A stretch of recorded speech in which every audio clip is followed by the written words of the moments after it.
Habang buhay na bang makukulong sa bilangguan itong si Pastor Apollo Kibuloy? Posible, ka-coffee, may chance. Dahil yung isang kasong isinampas sa kanya dyan sa Pasig, na-file na ito ha, finally, na-file na po yan dyan sa Pasig at sa Davao, no, na-file na itong mga cases na ito. Yung isang kaso, available.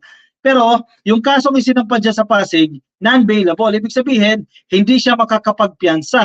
At pag mapatunayan ka-coffee na guilty siya dito sa kaso na yan, habang buhay na po siyang makukulong. Oy, good news yan para sa mga biktima ng Kingdom of Jesus Christ o ni Pastor Apollo Kibuloy. So anyway, pag-usapan natin ito kasi final na ito kung yung matatandaan dati sa Davao, di ba? Pero syempre, kasagsagan ng kanilang kapangyarihan na basura itong kaso na isinampa dyan sa Davao, no? Pero nireview yan ng Department of Justice, nakita ng merit, pinafile ulit itong kaso. Diyan din sa Davao, and then eventually daw, i-request nila na i-transfer yan dito sa Maynila. Bukod dyan, meron din pong kaso na i-final dyan naman po sa Pasig City. Magkaibang kaso ito ka-coffee pag makukulong na ba habang buhay? Tingnan natin, basahin natin ano bang kaparusahan dito. Kibuloy, charged with criminal rapes in Pasig at sa Davao, sa mga korte po ng Pasig at Davao. Ayan, hinihintay ninyo ha, proper court. Ayaw nyo kasi sa sa Senado. Ayaw nyo sa HOR. Ayan, totoong korte na ito ka-coffee. Paano nyo pagtatanggol yan ngayon? Total, ayan, hiniling ninyo. Mag-file ng kaso sa korte, yan, meron na po, na-file na po yan. Diyan sa Davao at diyan po sa Pasig. Kailangan magtanggol na lang nila dito. The Department of Justice on Tuesday said that prosecutors from the Davao City Prosecutor's Office have recommended the filing of charges against doomsday preacher Apollo Kibuloy. This was announced by the DOJ on Tuesday. Ngayong araw lang po yan, inanunsyo po nila yan 2 weeks after it reversed the indictment that was formerly dismissed by the Davao City Prosecutor's Office in 2020 as the agency granted the petition for review of the case. Biruin mo, noong 2020, yung kaso kay Kibuloy, nabasura. Sino ba presidente that time? Di si Digong. Ano yan? Nagkaroon ba yan ng intervention? Hindi natin alam. Pero nabasura. Pero ni-review ng DOJ, may merit pala ang kaso. Bakit nabasura ng una? The Department of Justice is dedicated to the enforcement of our laws and the protection of our children from exploitation and abuse. This case underscores our commitment to hold accountable those who would harm our society's most vulnerable. Ang mga batang babae, ang mga minor de edad ay vulnerable. At kapag inabuso yan, may pananagutan ka sa bansa. Susuportahan mo pa. Vice President Sara Duterte, susuportahan mo pa. Let this serve as a reminder that no individual, mahirap ka man o mayaman, problema, pag mayaman ka talaga, lamang ka. Regardless of their position is above the law, DOJ said, quoting Justice Secretary Jesus Crispin Rimulya. Kibuloy along with Jacqueline Roy, si Crescente Canada, si Pauline Canada, Ingrid Canada, and Sylvia Simanes face charges of sexual abuse. Biruin mo, hindi biro itong mga kaso na ito and other acts of abuse under Republic Act number 7610 or the Special Protection of Children Against Abuse, Exploitation, and Discrimination Act as filed by the Davao City Prosecutor's Office. Ito. Yung iba kasi bailable. Pwede magpiyansa sila dyan. Maliit na piyansa yan Kahit billion niya yung piyansa dyan, afford ni Kibuloy yan Pero yung iba, non-bailable. Diyan ka muna sa kulungan habang ongoing yung kaso. The preacher and other individuals were also charged with qualified human trafficking under naman ng RA number 9208. The Davao City Prosecutor's Office filed that separate information at the DOJ main office, which the Justice Department endorsed to a Pasig City Court. Ayan, isinampa din po yan dyan sa Pasig. Sabi po ni Assistant Secretary Vico Clavano ng DOJ, spokesperson ito ng DOJ, no? Sabi niya, charges were filed in Davao City Court last week pa. O buti naman ka-coffee, last week pa na-file yan. So hintay-hintay tayo dyan, mga 3 months ka-coffee, baka may development na yan.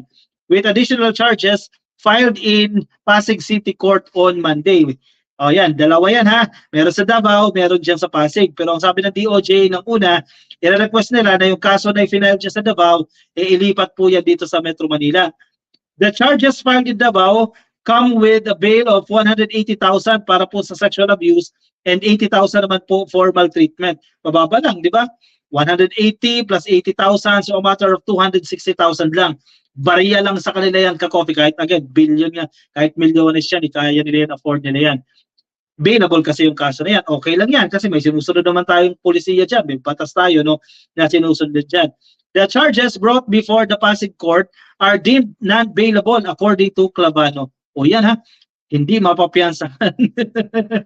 Elisyan muna siya, yan, mas pangit ang kulungan dyan kung ikukumpara mo sa Senado o sa HOR. So siguro kaya ayaw din dumalo ni Kibuloy na lang sa pagdinig na yan dyan sa Senado o dyan sa House of Representatives kasi baka nakikita niya rin na mabibilanggo din siya dyan sa korte no, ng Pasig. So parang antayin ko na lang yun, di ba? Antayin ko na lang yan dyan sa Pasig, ba't pupunta pa ako sa Senado kung makukulong din naman siya. Feeling ko, yun, mas logical yun para sa kanila.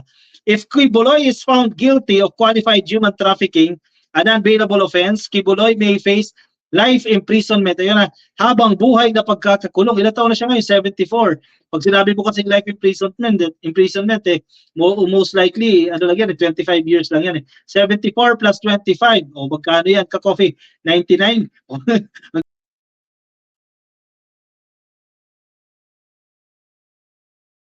But not more than 5 million pesos. Yung multa na yan, yung penalty na yan, magaan yan, wala sa kanila yan kasi kahit bilyones na yan, afford nila yan. Senate President Juan Miguel Zubiri signed the arrest warrant against Kibuloy ngayong araw lang din po following the preacher's citation for contempt.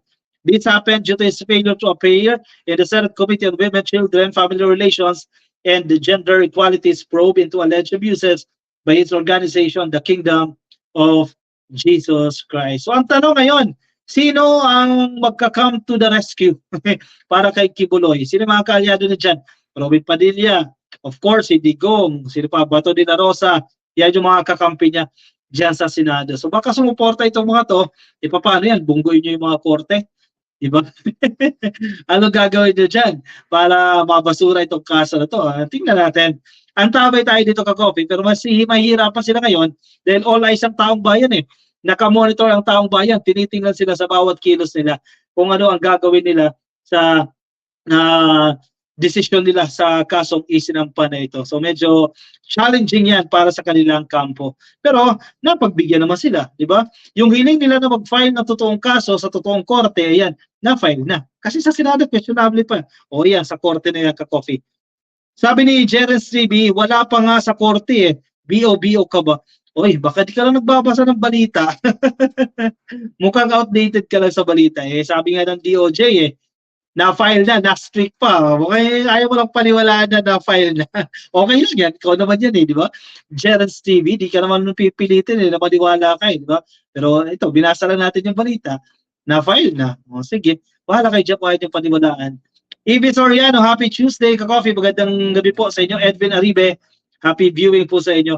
My son of OTAP, kaya bantag 2.0, sabi ni Shidigong. Mag-iikot ba? Magtatago?